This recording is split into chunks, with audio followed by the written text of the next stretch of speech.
안녕하세요. 수요일 아침 묵상입니다. 이제 다시 잠언 10장으로 돌아왔습니다. 잠언 10장 1절로 16절 함께 묵상하도록 하겠습니다. 오늘 본문은 솔로몬의 잠언의 시작입니다. 오늘 본문에서 솔로몬은 두 가지 길을 제시합니다. 그 중에 하나는 의인의 길이고 그 다른 하나는 악인의 길입니다. 이 의인의 길은 다른 의미로는 지혜로운 자의 길입니다. 악인의 길에 대해 솔로몬은 미련한 자의 길이다라고 이야기합니다. 의인의 길과 악인의 길을 비교하면서 그 결과를 어떻게 이야기하는가 오늘 본문을 통해 생각해 보려고 합니다. 우리 인생에도 항상 두 가지 선택의 기로에 놓일 때가 있죠. 우리도 의인의 길을 선택할 수도 있고 악인의 길을 선택할 수도 있다는 이야기입니다. 그러나 우리가 정말 지혜로운 인생, 우리에게 허락하신 이 인생 동안 정말 지혜롭고 의인의 길을 가려면 어떤 특징들이 있고 또 어떤 결과들이 있는가를 알면 훨씬 더 그 선택이 쉬울 것 같습니다. 오늘 솔로몬이 우리에게 전해주는 의인의 길의 특징들은 이렇습니다. 지혜로운 아들은 아비를 기쁘게 하거니와 미련한 아들은 어미의 근심이다. 지혜로운 자는 그 부모에게 기쁨이 된다고 이야기합니다. 계속해서 본문 3절은 이렇게 되어 있습니다. 여호와께서 의인의 영혼은 줄이지 않게 하시나 악인의 소욕은 물리치신다. 의인의 삶, 지혜로운 자의 삶은 결코 줄이지 않는다 이야기하십니다. 걱정할 것이 없다는 이야기죠. 계속해서 의인은 어떤 특징이 있는가? 4절이 이렇게 되어 있습니다. 손을 게으르게 놀리는 자는 가난하게 되고 손이 부지런한 자는 부하게 되느니라. 5절 여름에 거두는 자는 지혜로운 아들이나 추수 때에 자는 자는 부끄러움을 끼치는 아들이니라. 솔로몬이 이야기하는 의인의 가장 큰 특징 중에 하나는 부지런하다는 것입니다. 부지런한 자는 어떤 사람인가? 여름 동안 가을 거지를 위해, 가을의 열매를 위해 열심히 일하는 사람이라는 것입니다. 부지런한 사람은 일할 때 일하고 쉴 때 쉬는 사람이죠. 계속해서 솔로몬은 그 의인은 어떤 열매들을 맺는가? 본문 6절이 이렇게 되어 있어요. 의인의 머리에는 복이 임한다.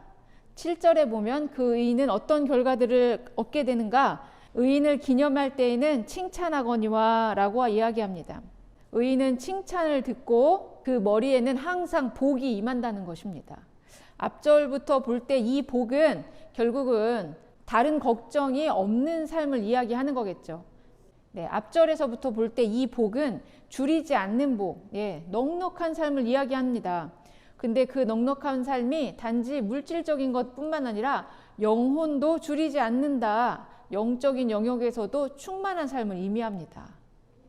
계속해서 이 의인은 8절에 보니 마음이 지혜로운 자는 계명을 받는다. 9절은 바른 길로 행하는 자는 그 걸음이 평안하다라고 이야기합니다. 부지런한 자, 지혜로운 자, 의인은 복 받는 자라는 이야기입니다. 그 인생이 주림이 없고 또 평안한 삶을 지금 솔로몬은 의인의 삶이다 이야기합니다. 이에 비해 악인은 어떠한가? 3절이 이렇게 되어 있습니다. 악인의 소욕은 물리치신다. 손을 게으르게 놀리는 자는 가난하게 된다. 추수 때에 자는 자는 부끄러움을 끼치는 아들이다. 이런 악인의 입은 독을 머금는다. 7절에 보니 악인의 이름은 썩게 된다. 8절에는 입이 미련한 자는 결국 멸망한다 이야기합니다. 악인의 결말은 멸망입니다.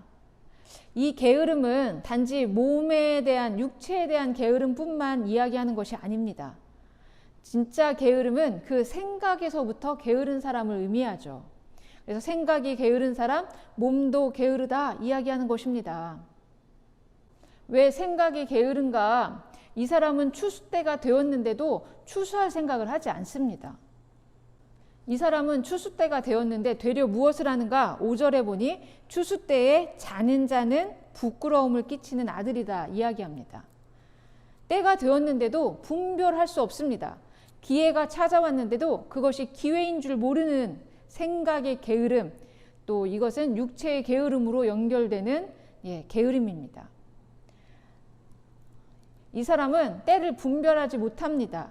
기회가 기회인 줄 모르는 게으름입니다.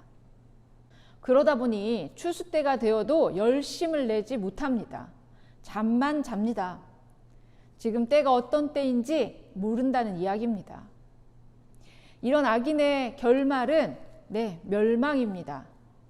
솔로몬은 계속해서 의인의 특징 두 번째로 이렇게 이야기합니다. 의인의 입은 생명의 샘이라도 악인의 입은 독을 머금는다.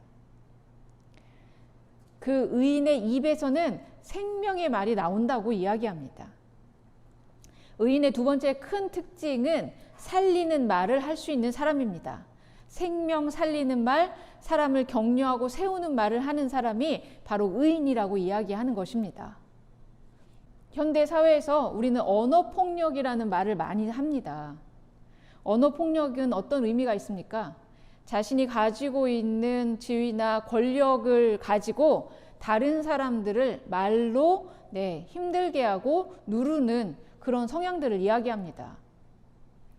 그러나 의인의 입은 다른 사람의 생명을 살리는 그런 말들로 사는 사람입니다. 그래서 솔로몬은 12절에 이렇게 이야기합니다. 미움은 다툼을 일으켜도 사랑은 모든 허물을 가린다. 계속해서 13절에 솔로몬은 이렇게 이야기합니다.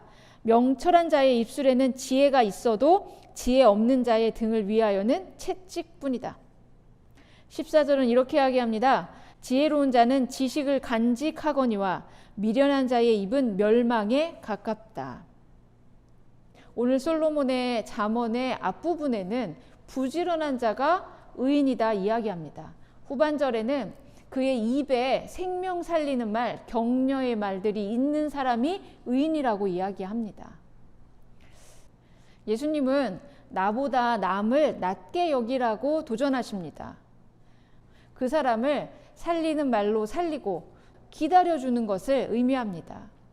나보다 남을 낮게 여길 수 있는 그 마음은 결국은 사랑입니다. 사랑의 마음으로 다른 사람을 섬기고 나보다 낮게 여기는 사람, 그 사랑이 모든 허물을 덮는 사람이라는 것입니다. 오늘 본문에서 우리는 의인의 길, 악인의 길, 두 가지 길이 우리 가운데 있는 것을 봅니다. 그러나 우리의 선택은 오직 하나, 의인의 길, 지혜로운 자의 길을 선택해야 될 줄 믿습니다. 하나님이 우리에게 허락하신 인생 가운데 우리도 악인의 길로 갈 수 있습니다. 그러나 우리는 절대 악인의 길을 선택해서는 안 됩니다. 멀티 꿈의 교회 모든 성도들은 하나님의 지혜로운 자, 부지런하고 다른 사람을 살리는 말로 살릴 수 있는 그런 의인들 다 되셨으면 좋겠습니다. 이제 오늘부터 한 달간 위대한 상속자로 사는 삶에 대해서 우리가 나눌 것입니다. 이번 한 달 동안 하나님이 우리 공동체에 주시는 이 말씀들 한 구절 한 구절 붙잡고 우리의 인생의 선택이 날마다 의인의 삶, 지혜로운 하나님의 자녀들의 삶 선택하는 저와 여러분 되시기를 축원합니다. 이번 한 달 동안 흔들리지 마시고 끝까지 완주해서 하나님의 위대한 상속자의 삶이 무엇인지 우리 삶 가운데 온전히 맛보는 저와 여러분 되셨으면 좋겠습니다. 잠시 기도하시겠습니다. 고맙고 감사한 하나님, 우리 공동체에 또 한 마음으로 우리가 한 달 살기에 돌입할 수 있게 하시니 감사 영광 올려드립니다. 마음을 준비시켜 주시고 삶을 정돈시켜 주셔서 이번 한 달 동안 우리 공동체에 주시는 그 말씀으로 다시 일어나고 회복하고 또 전진하는 귀하고 복된 공동체 될 수 있도록 인도하여 주옵소서. 우리가 우리의 삶의 영역들 가운데 허락하신 영역들 부지런하게 살아내게 하시고 때에 맞는 말과 다른 사람들을 섬기고 사랑하는 그런 살리는 말을 통해 지혜로운 삶 살 수 있도록 주님 역사하여 주옵소서. 주님께 모든 것을 의탁드리며 예수님의 이름으로 기도드렸습니다.